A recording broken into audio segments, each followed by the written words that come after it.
Welcome everyone. I'm Admin1 of VideoFX, and today is the first ever episode of Total Carnage Listen-Throughs, in which I listen to other people's music and basically give live commentary on it. Keep in mind that I will likely go back to different parts of the album and re-listen to it, as I did with, say, the Total Carnage watch-through video of the Every Effects music video, Bike Geist. And this album is a little more than 49 minutes.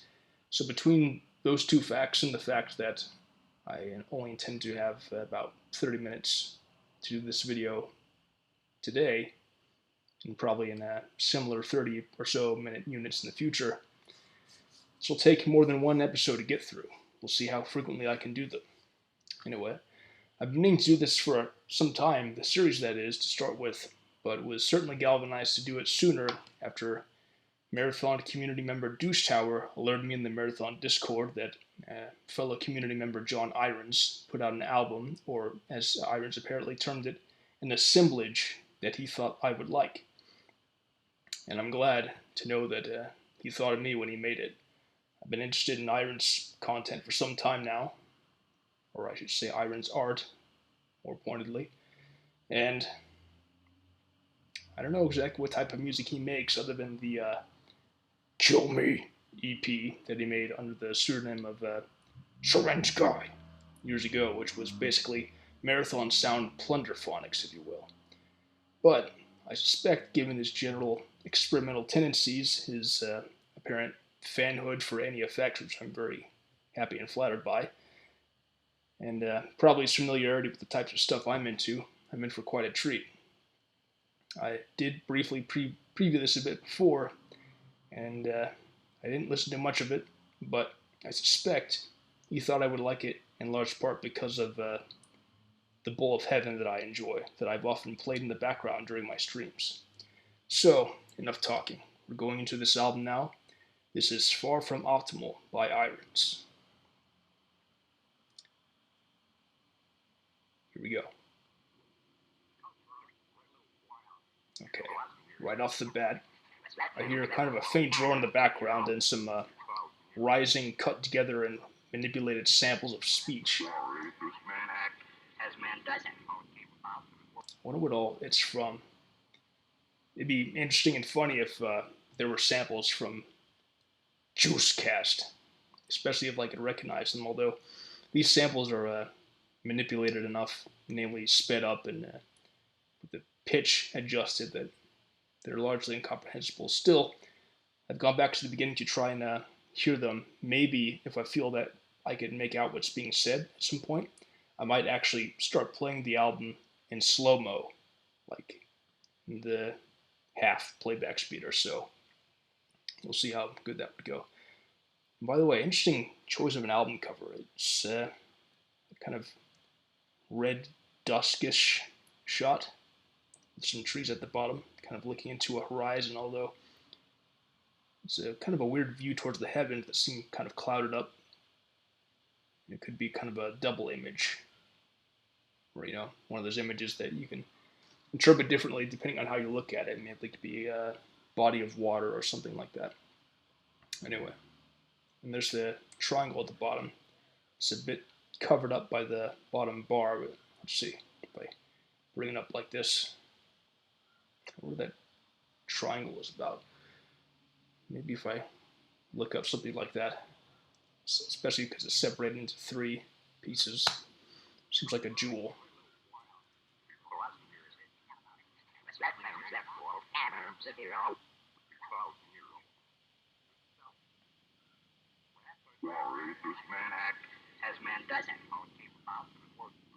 The only thing I can make out so far is the speech, how it came about.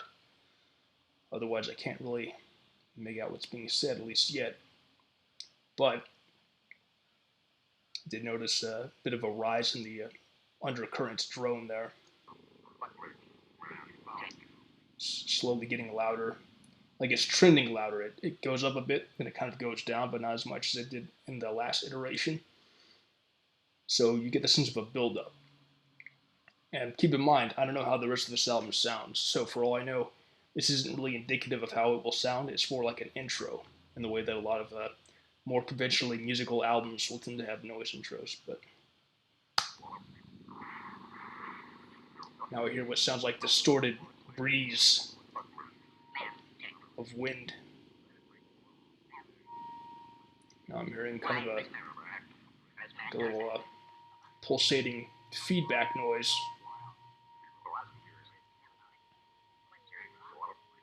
And another pulsating noise behind that that's a bit reminiscent of like either an alarm or a UFO. But maybe I'm thinking that in part because this artwork calls to mind like a UFO sighting or the like. And all these things together, they are kind of trending upward in terms of volume and intensity, but each according to their own rhythmic pattern. You know, you get a sense of slowly raising tension. Here's the word culture.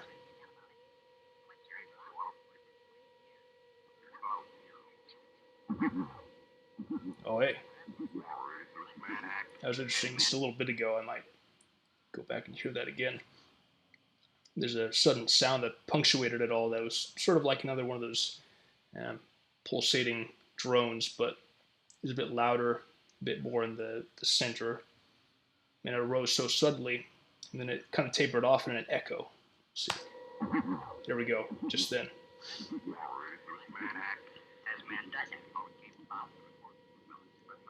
And I'm hearing some of these speech blurbs coming back, being looped from before. I haven't really kept close track of how identically, these loops are done. If I'm like listening to the start of a totally identical loop, or if there's like several different speech blurbs being looped and according to different patterns.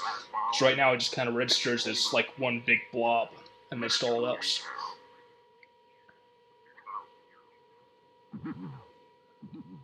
Yeah, there's another one of those sudden punctuating noises that sounds almost slapstick, but that might be because of how it's mixed relative to the other drones. Not to mention that it's just kind of dropped in suddenly, but it's interesting. For just a moment there, it sounded like it was settling a bit, and then went back to the same level of intensity. So now it's almost like it's working in reverse to a degree. We'll see where the pattern ends up going, but for now it sounds like it's starting to kind of taper off a bit, but not in a linear fashion, but like in a trending downward fashion. But now it seems that's not the case because I'm hearing more drones sort of creep up at different frequencies, like different octaves.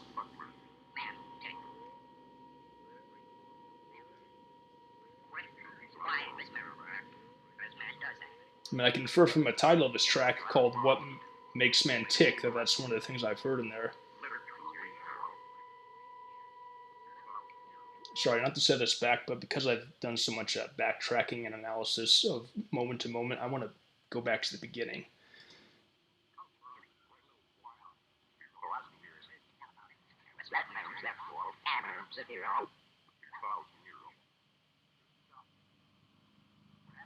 Now I'm more mindful of how it unfolds.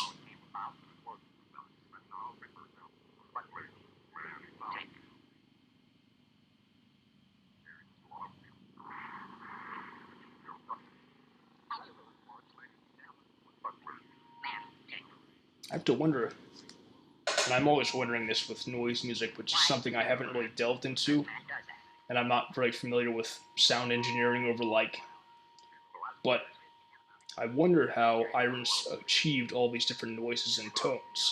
Like, was it sampled the way that the speech was? Or did he use some kind of synthesizer or possibly even a guitar?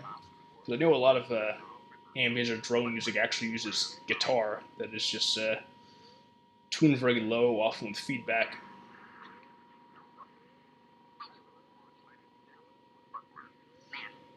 I definitely know a lot of Bowl of Heaven pieces are made that way.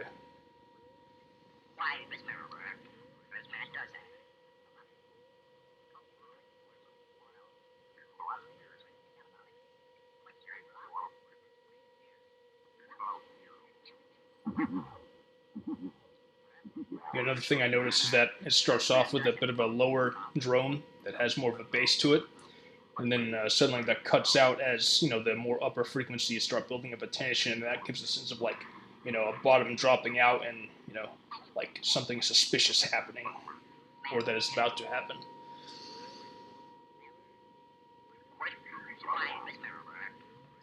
And I'm hearing the lower tones start creeping back.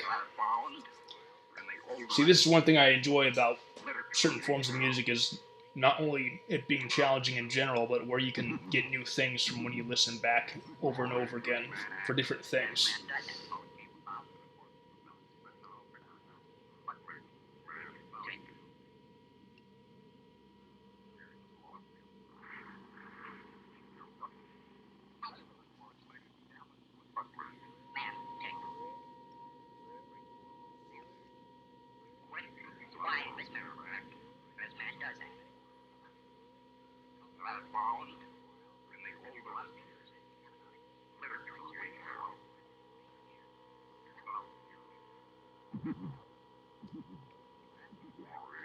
See, this is interesting because a tone that just introduced itself right there, it has a feeling of being like an upper frequency because it's mainly just a bit louder, but in truth, it seems like it's kind of lower, at least relative to the other frequencies happening, and it's not as low as the ones that were there, say, at the beginning. I have to wonder, actually, and Irons, if you're watching this and you care to answer, I'd love to know how much your programming prowess plays into how you compose this, because I can totally imagine you um, using some techniques, possibly even some trickery or programming to make kind of an assembly line type of structure where you have different layers, different frequencies, lines, whatever, kind of diverging and intersecting at different points. Because I wonder how much of what I'm observing is just totally my own projection and how much of it is what you actually intended. If nothing else, if in the former case, then maybe that could be fuel for future work, but that's just me being vain, I suppose. So we're past the point where I initially stopped to go back to the beginning, and I'm hearing a lot of the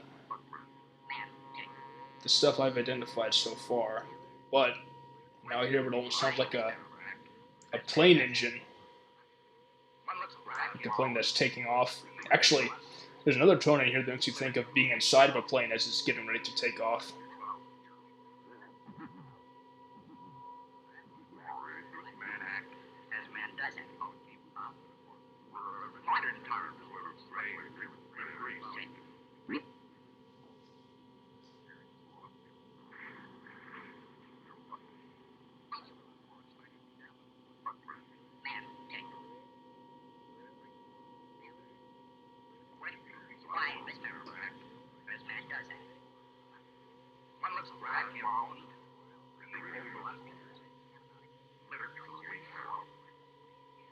And now these drones are kind of starting to go down. They're not merely tapering off, say volume-wise, but they're starting to go down a bit in pitch. So there's an added sense of danger. It's one of those things where it's kind of gradually building up. Like from the outside, it sounds like everything's just kind of going as it was before, like that the track has settled into a pattern or set of patterns more or less. But you listen for it, or you just kind of sit back and receive everything that's happening. Then these little changes, they become more clear.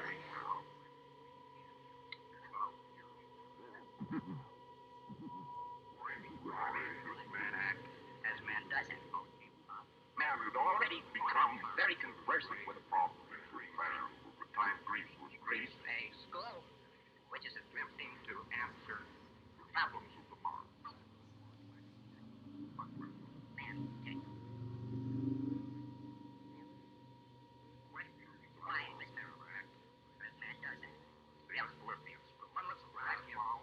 Yeah, we're getting new kind of recombinations of different elements because some of these frequencies will drop off at different points. And now a pattern that meant something different before when it had +1 or -1 other element happening.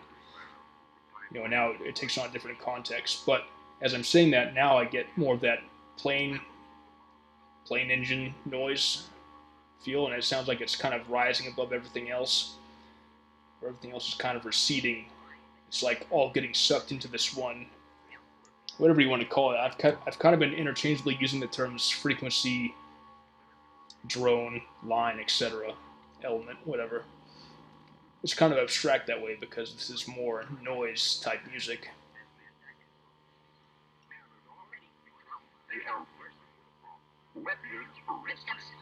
Some may just call it noise, but whatever it is, I feel sucked into it myself, really. You know, I feel ready.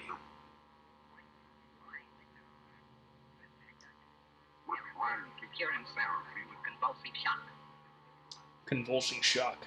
I heard those words. And those kind of rose up above all the din, including this jet engine noise, which has suddenly dropped back down into a bit of a low hum that suddenly started surging back up.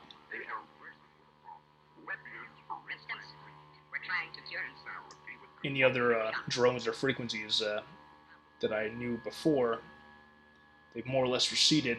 Most of the other action happening is in the blurbs of speech, but now there's another drone happening that's the highest yet, and it's just started kind of tapering off, but in kind of a stuttering fashion, so it's the most rhythmic emphasis that I've heard yet in the track. Just like lightly stabbing, or buzzing rather, and then it just seems to kind of melt.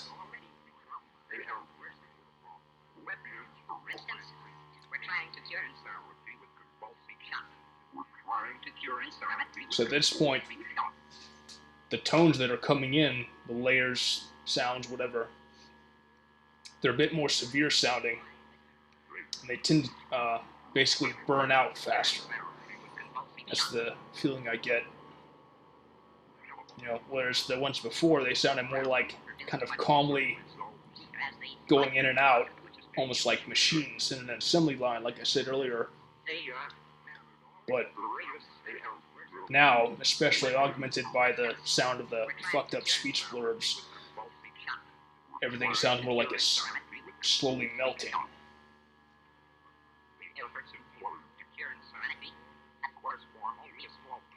And that is making me think a bit more particularly about the title of the release, Far From Optimal.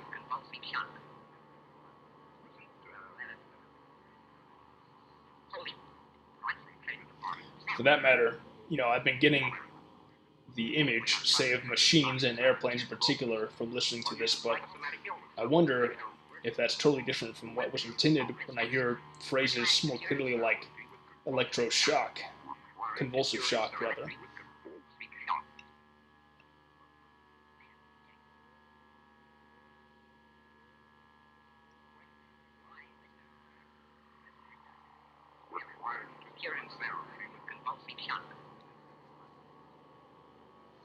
Then again, this could once again be projection because I've been thinking and reading a fair bit about machines and airplanes in particular lately, so go figure I would read that into a lot of stuff.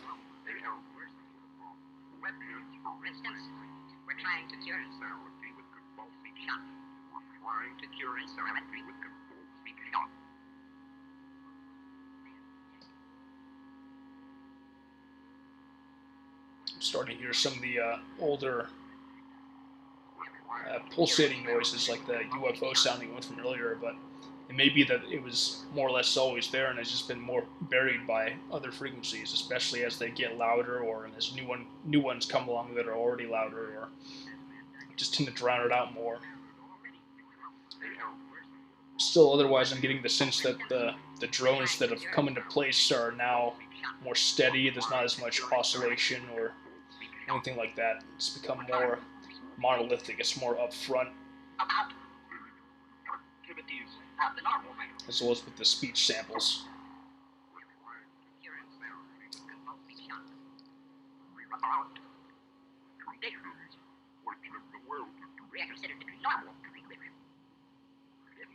Yeah, the speech clips, they're kind of starting to take on almost more of a sharpness, even a little rhythm at points. Like it's kind of more violent in a way, the effects being done on the speech blurbs, samples. They're really getting warbled up and down, almost like if they're on a beaten old tape, like an actual cassette recording. Maybe that is partly how this was done.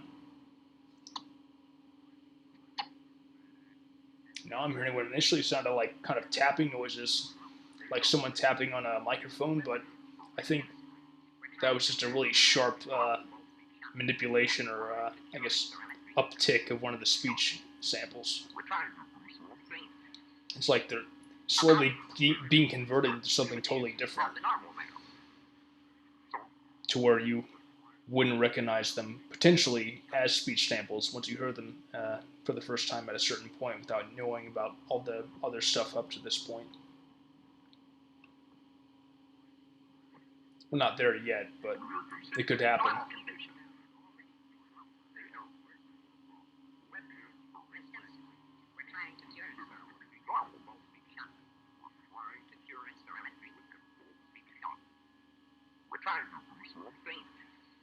Yeah, right now I think the speech samples have the most dominance at the moment. Even though older noise samples are making a bit of a comeback underneath.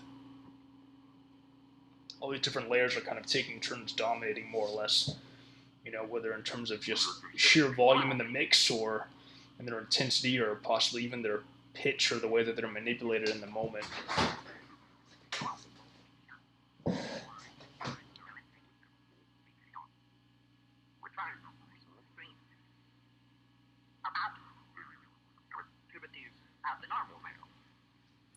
Yeah, I would really be interested to know how much of, say, the arrangement and changes of all these different layers or samples was more or less automated. Maybe even put into an algorithm, or maybe patterned out in advance and then manually input through use of synthesizers, oscillators, etc. Let's see real quick. Maybe there's any. Okay, it says 3 tape, looper, and synthesizer tracks. Okay, cassette tape sources include Burroughs, uncommon quotes. I'm assuming that's William S. Burroughs. Tolkien, 1983 BBC Lord of the Rings radio adaptation, and L. Ron Hugger, diuretics lecture. I don't believe I've heard of diuretics, but I'm sure it's worth checking out. Image is a modified portion of the diuretics lecture set booklet's back cover. Okay, so the triangle, I'm assuming, relates to that. Uses Korg monotron delay, landscape HCTT, and Pigtronix Infinity 2 looper. I've never heard of any of that stuff, but Russian people have a perfect right. I mean, I figured this would be looped, at least in parts, much in the same way that, say I loop stuff for my compositions and Logic and the like, but maybe if I were to take the time to check out some of that equipment and programs, I would get a better idea of what Irons was exactly going for or how he achieved what he did. I should actually probably, that was a bit loud. I should go back a little bit since I more or less talked over some of that. So we're about a little over 14 minutes, 15 seconds. Russian people have a perfect right. Russian people, I hear.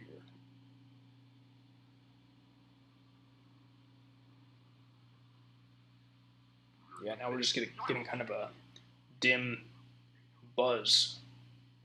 And occasionally things poke up from the rumble, like what we just heard a bit there, like an uptick in the speech samples, but the feeling I get from this is that if at the beginning we started outside in a general landscape, Russian people have taking in all the menacingness of our surroundings. We delve further in, we would be about at the point where we're more inside of a structure or underground, and we're perhaps more at the heart of the environment, where it's all menacing. It especially feels that way when you think of how the speech samples are more emphasized here and less the other stuff, at least in terms of volume and mixing. Like just now, again, as the part that startled me earlier, it actually spiked a bit and slightly hurt my ears. But what I just talked about in terms of the feeling I get given the speech samples is funny because those speech samples have been there from the beginning. It's just more that the emphasis of it over the other things, or rather the de-emphasis of those other things, gives me that feeling of going more into the heart of a structure.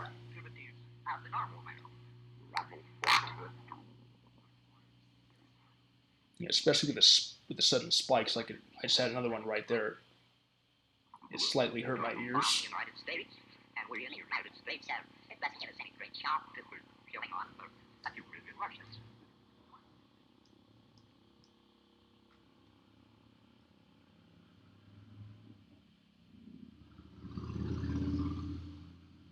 You get the feeling more like you're almost like right next to the speakers of this inner structure, whereas before it was almost like you were hearing them more over a speaker. I imagine something like that happening. And things have really died down to a low buzz with little else. Even the speech samples are more occasional. You get the feeling like they'll jump out at you, maybe spike and hurt your ears again. But right now it's just totally manipulated low. I get the feeling like I'm delving into some forbidden territory. I like this arc of tension, especially because it really comes down to the, changing manipulation of different samples or layers over time. It's not so much the changing of the nature of them, at least as I perceive it, but it's more just in the way that Irons shifts the emphasis, or I guess, manipulation of the same samples over time, more or less. So it all feels connected, but I feel like I'm progressing the whole way through rather than being stuck in one spot, which can also be a good experience. So I'm still hearing a more monochromatic drone underneath, but it's more high-pitched. Speed just picked up a little bit.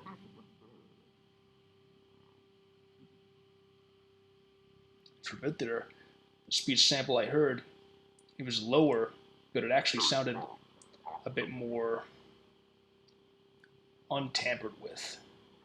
Like a bit of a longer bit of speech was allowed to go on, but it was still a bit muffled. Almost like it was subterranean talking. Instead of just like a bunch of babbling, which we're back to that now, I think.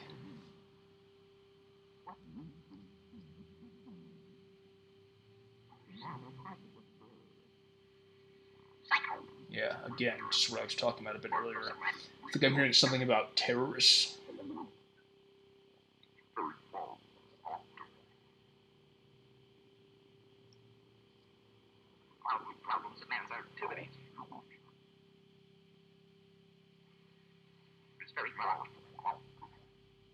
And here again, I'm getting a feeling of how at least the line is blurred between what sounds like manipulated speech samples and manipulated sounds of other nature. Because I hear what sounds almost like a sweeping or scraping noise happening, and it may even be a manipulation of samples I heard earlier that sounded like wind blowing or a sudden breeze. Like, I feel like we're getting closer in to the structure and kind of brushing up against stuff.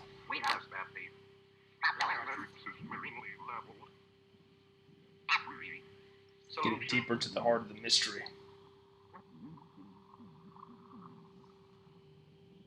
Oh, time's up already. I'm really liking this so far, and we're 20 minutes in. So we'll see how soon I can get back to this. But that's a good bookmark. It's one I can remember easily. 20 minutes into the record Far From Optimal by Irons. So I'll see you all next time. Thanks to Irons for making this, and for, I guess, more or less indirectly recommending it to me via Douche Tower. And of course, thanks to Douche Tower for letting me know, and for basically inspiring me to get around to this series sooner. And there will be, I imagine, more episodes concerning other releases after I get through this one. Perhaps even from Irons himself. Until then, thanks for watching. Bye.